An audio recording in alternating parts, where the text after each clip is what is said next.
할렐루야. 예, 저로 말미암아 정령 죽을 수밖에 없는 우리들을 구원하기 위하여 이 땅에 오신 우리 주님을 향하여 할렐루야 찬양되의 귀한 특송이 있었습니다. 우리 주님께서 영광 중에 받아주신 줄로 믿습니다. 예, 찬양의 가사처럼 늘 우리를 위하여 구원하여 오신 그 주님을 경배하고 또 영접하고 또 우리 주님을 왕으로 모셔서 매일매일 하나님께는 영광, 우리 모두에게는 하나님 나라의 그 기쁨을 충만히 누리는 우리 모두가 되기를 주의 이름으로 축원합니다. 자, 이 시간 우리 주님의 이름으로 역사한 감사 나눕시다. 성탄을 축하합니다. 성탄을 축하합니다. 성탄을 축하합니다.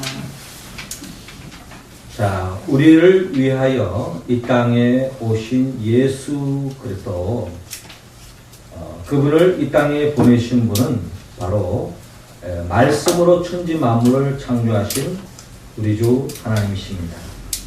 하나님께서는 처음 이 세상을 바라보았을 때 어떠한 생명도 살 수 없는 혼돈과 공허와 흑암이 가득 찬 죽음의 세상이었습니다.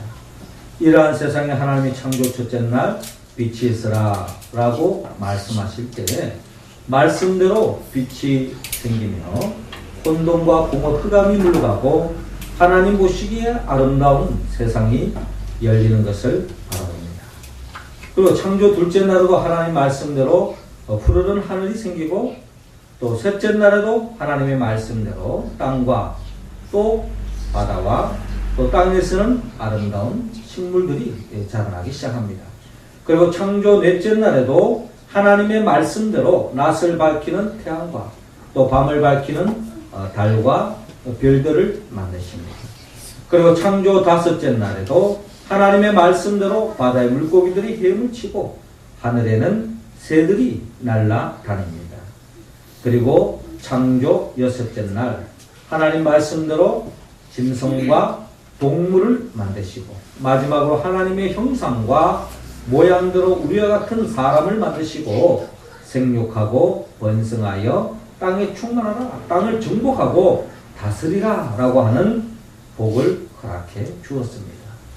이처럼 하나님의 복을 받은 인생들이 하나님의 말씀으로 창조한 이 창조 세상 속에서 더 없는 하나님의 나라의 기쁨을 누리며 하나님의 영광을 바라보고 즐거워하는 복된 삶이 열리는 것을 바라볼 수 있습니다. 이를 모습을 보시고 하나님 보시기에 심히 좋았다고 하시며 창조의 꽃이요 창조의 면류관 창조 일곱째 날 하나님이 안식을 하십니다. 하나님의 이름이 거룩히 받고 하나님의 나라가 임하며 뜻이 하늘에서 이루어진 것처럼 땅에서 이루어졌기 때문에 하나님은 더없이 기뻐하고 행복해하고 그 하나님의 기쁨과 행복에 참여한 우리 모든 피조물들은 더 없는 하나님의 나라의 복을 충만히 누리는 것을 우리 성경을 통하여 바라볼 수 있습니다. 그런데 사람이 결국 하나님이 먹지 말라고 하는 그 선악을 알게 하는 나무의 열매를 아담과 하와가 먹음으로 인하여서 죄를 범하고 말았습니다. 죄를 긋는 그 순간에 결국 하나님 말씀대로 정령 죽을 수밖에 없기 때문에 죽음의 길로 가고 에덴 동산에 쫓겨나서 결국 하나님의 나라의 기쁨을 누리지 못하는 인생으로 전락되고 말았습니다. 다시 이 세상은 혼돈과 공허와 흑암에 가득 찼습니다. 그런데 이러한 세상에 다시 하나님께서 친히 말씀이 육신이 되어 이 세상에 빛으로 오셨습니다. 빛 대신 주님으로 인하여 이 세상이 다시 살맛나는 세상, 잃어버린 하나님의 나라를 되찾고 잃어버린 하나님의 영원한 생명을 되찾아서 하나님의 영광을 바라보고 즐거워하는 생명으로 변화될 수 있는 길이 열렸던 것입니다. 그래서 우리는 그 길이 이 땅에 말씀이 육신이 되어 이 땅에 오신 예수 그리스도를 통하여 시작됐다는 것입니다. 그리고 본다면 우리의 구원자, 우리에게 참빛을 안겨주신 그 주님을 생각할 때 감사하지 않을 수 없고 기뻐하지 않을 수 없고 행복해하지 않을 수가 없습니다. 그래서 우리는 이 성탄절, 이 주님 오신 이 날에 우리 모두는 기쁨으로 주의 전에 나와 주님의 그 오심을 찬양하고 주님의 오심을 기뻐하고 또 주님의 오심을 또 전파하는 우리의 모습이 되어야 될 줄로 믿습니다. 자, 그렇다면 이 땅에 말씀이 육신으로 빛으로 오신 그 주님은 오늘 성경은 바로 빛으로 오신 그 주님이 어떤 분인가를 우리에게 말씀하고 있습니다. 오늘 본문을 통하여 예수님이 누구인가를 우리가 다시 한 번 더 바로 알고 그 주님을 본받아서 주님과 같이 하나님의 자녀로서 이 땅에 주님과 같은 마음과 주님과 같은 말, 주님과 같은 뜻, 주님과 같은 열매 맺어 나가는 우리의 모습 되기를 원합니다. 그렇다면 오늘 성경은 우리 주님은 어떤 분입니까? 오늘 본문 7절을 중심으로 구유에 태어나신 우리 주님을 성경은 밝히고 있습니다. 7절 말씀 우리 같이 한번 읽어볼까요? 시작. 첫째 아들을 나 강모로 사서 구유에 이었으니 이는 여관에 있을 곳이 없음이로라. 아멘. 자, 예수님께서 오늘 본문 7절에 의하면은 첫 아들을 낳아 강모로 사서 구유에 누렸으니 이름은 여관에 있을 곳이 없음이로라 라고 말씀하고 있습니다. 그 당시 헤롯이 모든 이스라엘에 있는 백성들을 호적을 하기 시작했습니다. 그 호적 조사를 따라서 각 고향으로 가는 그 길에 결국 요셉과 마리아는 아이를 베고 있었는데 그때에 아이를 낳게 되었습니다. 그런데 아이를 낳는 이 산모를 여관을 구하려고 했지만 여관이 없었습니다. 많은 사람들이 꽉 찼기 때문에. 그래서 결국에는 마국간에 있는 구유에 놓였다라고 오늘 성경은 밝히고 있습니다. 국어사전에 이 구유를 보면요, 마소에 먹이를 담아주는 큰 그릇, 그러니까 말과 소 이런 큰 가축들이 그들이 먹는 그 음식통, 즉 여물통을 이야기하고 있습니다. 자, 이 여물통은 흔히 큰 나무 토막을 이렇게 크게 잘라서 거기에다 홈을 팝니다. 그래가지고 거기에다가 여물을 넣어서 가축들이 먹을 수 있도록 하는 거죠. 제가 이스라엘에 갔을 때 거기에는 그 여물통이 거의 다가 대리석으로 만들었더라고요. 큰 대리석에 홈을 파가지고 거기에다가 여물을 주는 그런 모습을 보게 되었습니다. 어찌됐든 예수님께서 이 구유에 태어났다고 하는 것은 한마디로 말해서 초라하고 비참한 곳에서, 비천한 곳에서 태어났다 하는 것을 오늘 성경은 우리에게 밝히고 있습니다. 돈도 없고 권력도 없는 가난한 육신의 부모 요셉 마리아를 통해서 이 땅에 태어났음을 밝히고 있습니다. 만왕의 왕이 왔다고 무슨 궁궐에서 아주 높은 어떤 귀족 집안에서 혈통 있는 집안에서 태어나지 않았을까 하는 그런 기대와는 너무나도 달리 이처럼 비천하고 초라한 냄새나는 마국간 그 구유 위에서 태어났다라고 성경은 말씀하고 있습니다.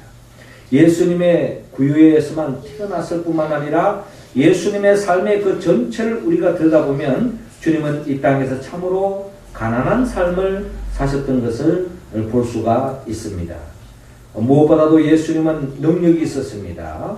보리떡 5개 물고기 등을 5,000명 이상을 먹일 정도로 하나 그것을 경영하면서 장사를 했다면 엄청난 돈을 벌여서 불을 축적하며 살 수도 있지 않았을까요? 그럼에도 불구하고 예수님께서는 제자들에게 이런 말씀을 하셨어요. 여우도 굴이 있고 공중에 새도 집이 있으되 인자는 머리 둘 곳이 없도다 라고 말씀할 정도로 참으로 주님은 참으로 무소유의 삶을 사셨고 무엇을 소유하기 위해서 존재한 것이 아니라 주님의 삶은 철저하게 우리를 위하여 가난해지셨다. 가난한 삶을 사셨다. 그럼 왜 주님이 이와 같은 가난한 모습으로 오셨고 가난한 삶을 사셨느냐 하는 것에 대해서는 고린도후서 8장 9절은 이렇게 말씀하고 있습니다. 우리 주 예수 그리스도의 은혜를 너희가 알거니와 부요하신 자로서 너희를 위하여 가난하게 되심은 그의 가난함을 인하여 너희로 부요케 하려 하심이니라 라고 말씀하고 있습니다. 우리를 부요케 하기 위해서, 우리에게 풍성한 삶을 하기 위해서, 또 우리를 더없이 부족함이 없는 삶을 살도록 하기 위해서 주님이 말씀이 육신의 인간의 몸으로 오셨고 낮고 낮은 곳에 오셨을 뿐만 아니라 주님의 삶의 종착점은 결국 십자가에 못 박혀 죽음 아닙니까? 거기에서 주님은 무엇을 소유한 바도 없을 뿐만 아니라 그나마 가지고 있는 육신의 몸의 모든 소중한 피와 물을 다 쏟기까지 철저하게 가난하셨습니다. 이것은 결국 우리를 부유하기 위해서, 우리를 풍요로운 삶을 주기 위해서 가난해지셨던 우리 주님을 바라볼 수 있습니다. 데이비드 스미스의 지구가 100명의 마을이라면 하는 이 책을 아마 여러분들이 잘 아는 책일 것입니다. 이 책에 의하면은 현재 인구를 약 100명으로 밖에 살지 않는 마을로 이렇게 환산을 했는데 이 100명의 사람이 사는 마을로 오늘 이 지구촌을 이야기한다면 그 중에 57명은 아시아인이라고 합니다. 그런데 21명은 유럽인, 그리고 14명은 서방국, 미주인, 그리고 미주, 그러니까 우리 카나다나 미국을 포함하는 거고, 8명은 아프리카 사람들, 그리고 그 중에 52명은 여자고 48명은 남자인 것입니다. 그 중에 70명은 백인이 아닌 유색인종이고 30명만 백인종이라고 합니다. 그 중에 100명 중에 70명은 비기독교인이고 30명은 기독교인입니다. 그리고 89명은 이성애자이고 11명은 요즘 이렇게 사회에 이슈화되고 있는 동성연애자다. 그리고 6명은 전 세계의 부의 59%를 차지하고 있고 그 나머지 6명은 모두 미국인이다 라고 합니다. 그리고 80명은 적정 수준 이하의 주거 환경에 살고 있고 70명은 문명인이며 50명은 영양 부족 속에 오늘도 살아가고 있고 그 중에 1명은 빈사 상태고 1명은 지금 태어나려고 하고 있습니다. 그리고 1명은 그 100명 중에 1명만 대학 교육을 받고, 우리는 지금 거의 다 대학생들 너무 많다라고 이야기하지만 전 세계적으로 본다면 100명 중에 1명만 대학 교육을 받는다고 합니다. 그 중에 1명만 컴퓨터를 소유하고 있다. 우리가 잘 이해가 안 되죠? 우리나라는 이 컴퓨터 어디 보면 천국이라고 볼 수 있는데 다른 나라에서는 전 세계적으로 본다면 컴퓨터 있는 나라가 많지 않다라는 거죠. 그리고 이렇게 생각한다면 좋은 집에 살고 먹을 게 충분하고 글을 잘 읽을 수 있는 사람이라면 아주 선택받은 사람이라는 겁니다. 거기에다가 컴퓨터를 가지고 있다면 굉장한 엘리트다라는 겁니다. 저도 이렇게 지금 컴퓨터로 하려고 하고 있는데 여러분이 어떻게 보실지 모르지만 전 세계적인 입장을 본다면 저도 엘리트다 하는 생각을 가져봅니다. 만약 전쟁의 위험과 감옥에서 고독, 고문으로 인한 고뇌, 그리고 기아의 괴로움을 겪어보지 않은 사람이라면 세계 인구의 상류 500만 명 중에 한 사람이 생긴 것입니다. 그리고 만약 고통, 체포, 고문, 나아가 죽음에 대한 공포 없이 매주 교회를 다닐 수 있는 사람이라면 이 지구상에 30억 인구가 누리지 못하는 것을 누리고 있는 행운하다라고 이야기하고 있습니다. 냉장고에 먹을 것이 있고 몸엔 옷을 걸치고 머리 위로는 지붕이 있어 잠잘 곳이 있는 사람이라면 이 세상의 75%의 사람보다 풍요로운 삶을 살고 있다는 것입니다. 또 만약에 부모님 두 분이 모두 살아계시고 이혼하지 않은 상태라면 미국에서 마저도 아주 드문 것입니다. 만약에 고개를 들고 얼굴에 웃음을 띠고 기뻐할 수 있는 사람이라면 축복받은 사람이라는 겁니다. 만약에 당신이 이 글을 읽을 수 있는 사람이라면 당신은 생각하여 누군가 이 글을 보내주었다는 것을 생각할 때 축복은 2배가 되는 셈입니다. 라고 이야기하고 있습니다. 자, 이런 이야기를 이렇게 쭉 들어보면 우리가 다 뭐 경제가 어렵다, 사는 게 힘들다, 뭐 여러 가지 어렵다라고 이야기하지만 그래도 전 세계적으로 비유해 본다면 우리 역대 우리 이 한반도의 우리 인류 우리 한민족의 역사 속에서 그래도 최고의 부를 누리고 있는 게 아시아에서 그래도 나름대로 뭐 큰 소리는 아니지만 그나마 뭐 한류 분위기라면서 정서적으로 폼 잡고 다닐 수 있는 것은 역사 속에 그렇게 많지 않았잖아요. 그리고 우리가 누리는 이 행복이 얼마나 큰 행복인가 하는 것을 우리는 고백할 수 있습니다. 예, 김혜자 씨의 글 꽃으로도 때리지 말라 하는 이 글에 의하면은 지금도 이 시간에도 지구상에는 4초에 1명씩 아이가 굶어 죽어가고 있다. 우리가 뭐 자동차 사고 나고 여러 가지 어떤 사고로 이렇게 죽어가는 경우도 참 안타까운 일이지만 사실 굶어서 죽는다고 하는 것은 참 비참하잖아요. 참 비참한 이야기입니다. 그리고 매일 3만 5천 명의 아이들이 굶주림과 전쟁으로 죽어가고 있다는 겁니다. 그리고 사하라 사막 이남과 아프리카 지역에서는 해마다 5살 채 안 되는 아이들이 600만 명이 굶어 죽어 가고 있다. 그리고 아프리카 말리에서는 굶주림으로 5살 미만 어린이 3명 중 1명이 숨지고 있다는 겁니다. 그리고 유엔 아동 특별총회에 밝힌 내용에 따르면 현재 세계 어린이 1억 5천만 명이 영양실조로 신음하고 있다. 요즘 우리 그 가정에 자녀들 키우는 집들마다 보면은 물론 아이들마다 식성이 다르지만은 대체로 보면 참 뭐 못 줘서 고민이 아니라 식사를 밥을 안 먹어서 고민이에요. 안 먹어서. 예, 편식하고 인스턴트 좋아하고 그리고 같은 동족으로 이 북녘 땅에 있는 우리 동족 우리 한민족의 어린 자녀들은 정말 어려운 삶을 살아가고 있다. 오늘 여기서 말하는 통계 속에 포함되어 있지 않겠습니까? 영양실조로 신음하고 있는 사람들이 많다라는 겁니다. 그렇다면 이러한 현실 속에 우리가 그들을 위해서 뭔가 작은 것이라도 나눌 수 있고 또 그 속에서 또 그들을 위하여 기도하는 데서부터 우리가 마음가짐을 가져야 됩니다. 오늘 우리 그 청년들 중에 우리 또 찬양대원 우리 청년이 NGO 있는데 오늘 또 근무하러 갔어요. 성탄절에 무슨 근무를 하느냐 그랬더니 성탄절 이제 그 단체가 NGO다 보니까 그 단체에 하는 일이 독거노인들 따뜻한 밥을 공급해주는 그런 NGO 단체입니다. 그러다 보니 오늘도 이제 모금을 하러 가야 되기 때문에 부득이 성탄절에 같이 찬양을 못 드리고 예배를 못 드리고 또 몇 분이 이렇게 갔어요. 볼 때 참 마음이 아픕니다만은 그럼에도 불구하고 참 나름대로 또 그 또한 또 예배는 못 드리는 아쉬움은 있지만 그래도 그런 어려운 사람들을 위해서 독거노인들을 위해서 그런 일을 하는 것 자체가 참으로 참 감사한 일이다 하는 생각을 가져보았습니다.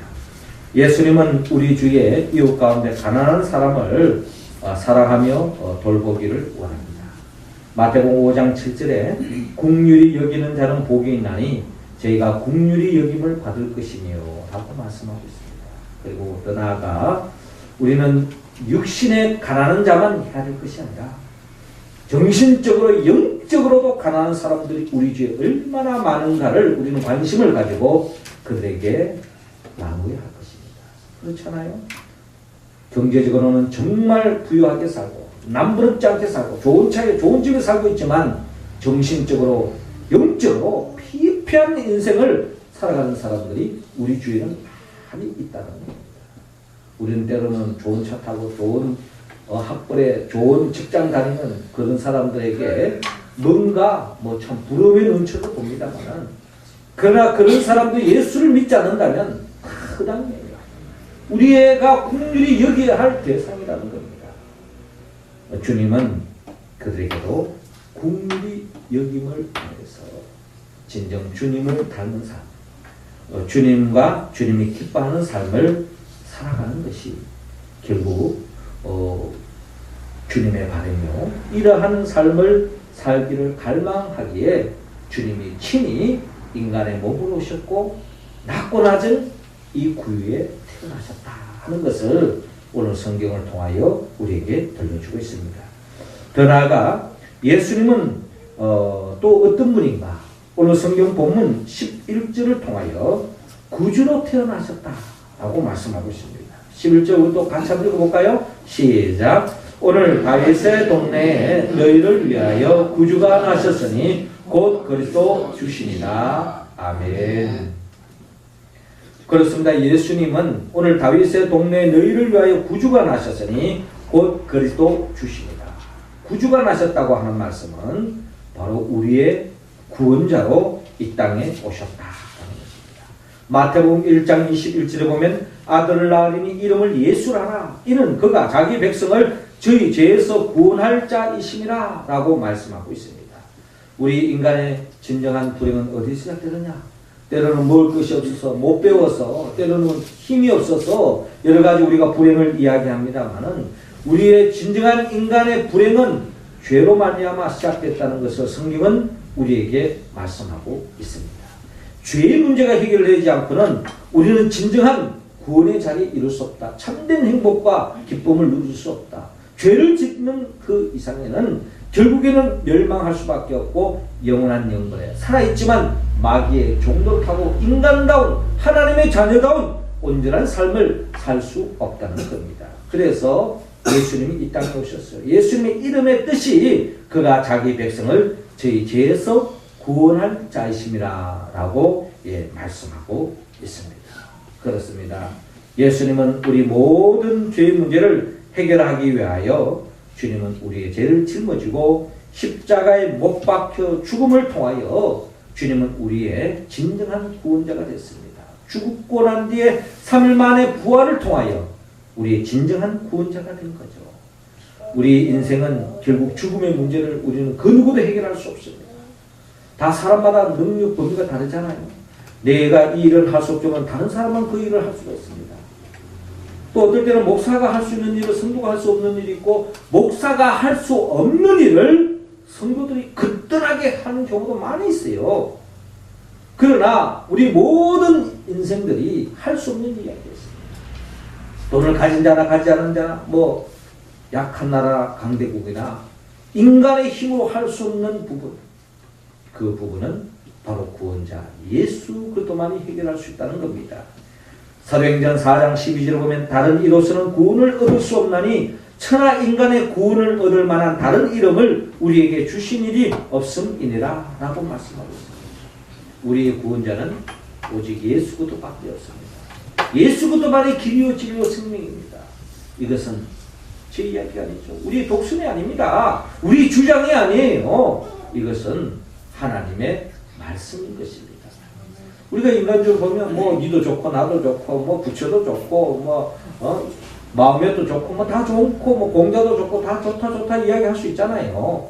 그거는 우리들의 인간적인 이야기고, 성경에는 다른 이로서는 구원을 받을 수 없다. 오직 예수 그리스도만이 구원을 받는다라고 성경은, 하나님은 우리에게 말씀하고 우리는 그 말씀을 아멘으로 받아들이기 때문에 그 말씀대로 준행하고 그 말씀에 의지해서 예수 그리스도의 복음을 전가하고 있는 것입니다. 주님은 죽어가는 생명을 구원하기 위하여 이 땅에 오셨습니다.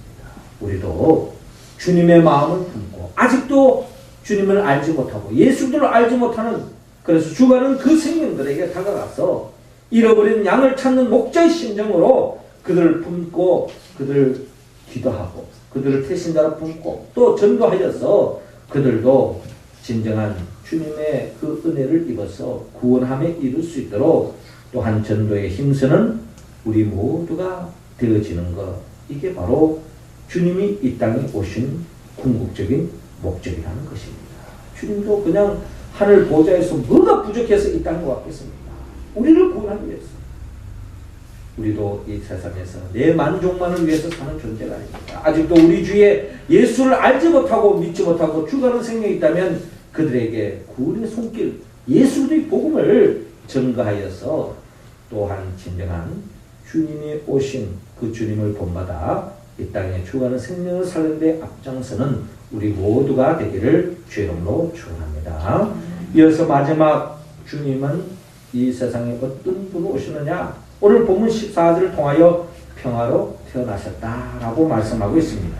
14절 말씀 같이 또 읽어봅니다. 시작. 지극히 높은 곳에서는 하나님께 영광이요 땅에서는 하나님이 기뻐하신 사람들 중에 평화로다 하니라. 아멘. 지극히 높은 곳에는 하나님께 영광이요 땅에서는 하나님이 기뻐하시는 사람들 중에 평화로다 라고 말씀하고 있습니다. 예수님은 이 세상에 하나님께는 영광을 돌리기 위해서 땅에서는 기쁨을 주기 위해서 이 땅에 오셨다. 이 성경이 말하는 하나님의 나라의 그 축복의 개념을 하나님이 에덴 동산을 말씀으로 천지 만물을 창조하신 후에 보시기에 심히 좋았다고 말씀합니다. 그러면 하나님이 보시기에 심히 좋았다는 것 어떤 시각적으로 미각적으로 그냥 굉장히 예술적으로 아름답게 만들어졌다 이걸 이야기하는 의미만 포함되어져 있는 것이 아니라 주님이 말하는 그 보시기에 심히 좋았다는 것은 관계 개념입니다. 관계 개념. 여러분 우리의 삶의 진정한 기쁨은 어디에서 올까요? 물론 갖고 싶은 물건을 가졌을 때 내가 원하는 무슨 소원이 이루어졌을 때의 기쁨도 있습니다만 그러나 여러분 사람들의 관계가 깨어져 버리면 그 기쁨은 한순간에 다 깨어져 버려요. 그렇지 않겠어요? 내가 아무리 잘 돼도 부부 간에 부모와 자식 간에 형제 간에 관계가 다 깨어져 있어 보십시오. 내가 아무리 세상적으로 잘 나간다 할지라도 세상 사람들 나를 향해 전부 돌을 던지고 있고 좋지 않은 시선을 바라보고 있는데 거기에서 그래도 나는 좋다 나만 행복하면 되지 하면은 그 사람은 정신병자인 것입니다. 사이코죠. 사실 성경이 말하는 참된 평화, 참된 기쁨, 하늘나라의 그 기쁨은 좋은 관계 속에서 이루어진다는 것입니다. 주님은 이 관계를 회복하기 위해서 오셨습니다. 죄를 짓는 그 순간에 하나님과의 관계가 깨어져 버리고 결국 사람들과의 관계도 다 깨어져 버렸다는 것이죠. 그래서 그 죄의 문제를 해결하기 위해 주님이 이 땅에 오셨고 궁극적으로 모든 사람과 더불어 화평의 관계를 맺게 하기 위해서 주님이 이 땅에 오셨다라는 거죠. 마태복음 5장 9절에 가면 화평케 하는 자는 복이 있나니 저희가 하나님의 아들이라 일컬음을 받을 것이며 라고 말씀하고 있습니다. 하나님은 우리 모두가 모든 사람과 더불어 화평한 평화로운 샬롬의 관계를 맺어가기를 원하고 있습니다. 이를 위해서 주님이 이 땅에 오셨다라는 것입니다. 화평케 하는 것은 교회 안에서도 중요합니다. 아직도 교회 안에서 분쟁과 갈등이 있다면 주님이 가슴 아파하겠죠. 그리고 교회 밖에서도 결국 우리는 화평을 이루어야 합니다. 특별히 살아가는 데 있어서 모든 사람과의 관계도 좋은 관계를 맺어가는 그런 모습이 되기를 주님은 원하고 있습니다. 여러분 우정을 쌓아가려면요 최소한 10년은 걸립니다. 그렇잖아요? 사람 관계는 어제까지 좋다가도 하루아침에 깨질 수 있는 게 사람 관계 아닙니까? 그 최소한 세상적인 우정도 한 10년 지기 정도는 되어야 그래도 좀 이렇게 친구다라고 이야기합니다. 지금이야 조금만 이름만 알고 친구다 하지만은 그래도 일반적으로 이야기할 때에 한 10년 저기만 돼도 우리가 진정 친구다. 그런데 그 10년 동안 쌓았던 우정도요 흐무는 데는 1분이면 족합니다. 1분 만에 10년 만에 쌓았던 그 관계, 그 우정, 그 사랑, 그 믿음도 한순간에 깨어질 수 있는 것이 우리 사람들의 관계다. 주님은 우리 모두가 이런 모든 사람들과의 관계를 풀기를 원합니다. 우리도 죄를 지었지만 하나님께서 미워도 다시 한번 우리를 다시 품어주기 위하여 독생자를 십자가에 못 박혀 죽게 하기까지 우리의 관계를 풀기 위해서 다가오셨다면 우리도 우리 죄 정말 용납할 수 없고 용서할 수 없고 받아들일 수 없는 친구랄지라도 그들을 받아들일 때에 우리는 진정한 성탄의 기쁨을 누릴 것이고 주님과 같이 하나님께는 영광, 우리에게는 덤는 하나님의 나라의 기쁨과 평화를 맛보는 우리의 삶이 될 줄로 믿습니다. 사랑하는 성도 여러분, 주님께서는 우리 모두가 오늘 이 성탄절을 통하여서 우리 모두가 서로 사랑을 나누기를 원하고 있습니다. 아직도 우리의 사랑이 필요한 자들, 관심과 기도와 또한 작은 것이라도 나눌 수 있는 그런 삶을 살기를 원합니다. 그리고 아기 예수님과 같이 이 땅에 복음을 전파하기를 원합니다. 예수 그리스도만이 구원이 있다는 것, 그리고 예수 그리스도를 통하여서 모든 사람과 좋은 관계로 나아가는 우리의 삶이 되어질 때에 우리는 진정 아기 예수님을 우리의 왕으로 모시고 주님의 통치함을 따르는 삶을 통하여 하나님께 영광 돌리고 매일매일 하나님의 나라를 맛볼 줄로 믿습니다. 하지만 이러한 삶도 여러분 우리의 의지로 우리의 결단으로 부족합니다. 성경은 이 또한 성령의 도움을 받아야 한다고 말씀하고 있습니다. 성령은 예수님의 영이요 예수님이 누구인가를 바로 아는 자에게 성령이 임합니다. 성령은 예수님의 영입니다. 예수님은 말씀으로 천지 만물을 창조하셨어요. 그리고 우리를 위하여 성육신하셨고 또 우리를 위하여 우리의 죄를 짊어져 십자가에 못 박혀 죽으시고 죽은 자 가운데 3일 만에 부활하시고 그리고 성천하셔서 지금도 하나님 보좌 우편에서 우리를 위하여 성령을 보내주시고 성령을 입은 자만이 진정한 교회를 세우고 또 음부의 권세와의 싸움에서 이길 수 있고 이 땅에서 하나님의 나라를 소망하며 하나님의 나라를 누리고 확장하는 삶에 참여할 수 있다는 겁니다. 이러한 삶을 살아가는 자들에게 주님은 결국 영원한 하나님의 나라 새하늘과 새 땅으로 인도하기 위하여 재림하여 오실 것입니다. 이 주님을 우리가 믿고 고백하고 이 주님의 이름으로 기도할 때 예수의 보혜사 성령이 우리 가운데 함께 할 때야만이 우리는 주님의 말씀에 아멘으로 화답할 수 있고 이 말씀에 응답하는 삶을 통하여서 우리도 주님과 같이 이 땅에서 하나님께는 영광이요 모든 사람들에게 기쁨과 평화와 행복과 복을 나눌 수 있는 복된 인생을 살아갈 줄로 믿습니다. 아기 예수님과 함께 이런 삶을 열어가는 우리 모두가 되기를 주의 이름으로 축원합니다. 기도드리겠습니다. 하늘에 계신 우리 아버지, 이 시간 한문 활짝 여시사 우리 한 사람 한 사람에게 성령의 기름을 부어 주옵소서. 우리 모두가 성령의 충만함을 통하여 주님과 같이 정말 아직도 우리의 사랑이 필요하고 우리의 도움이 필요한 자들에게 사랑을 나누고 또 예수 그리스도만이 구원자라고 하는 그 복음을 증거하며 더 나아가 이 땅의 모든 사람과 더불어 화평의 관계 또 기쁨을 안겨주고 하나님의 나라를 이루어가는 우리 모두가 되게 하여 주옵소서. 예수님의 이름으로 기도합나이다. 아멘.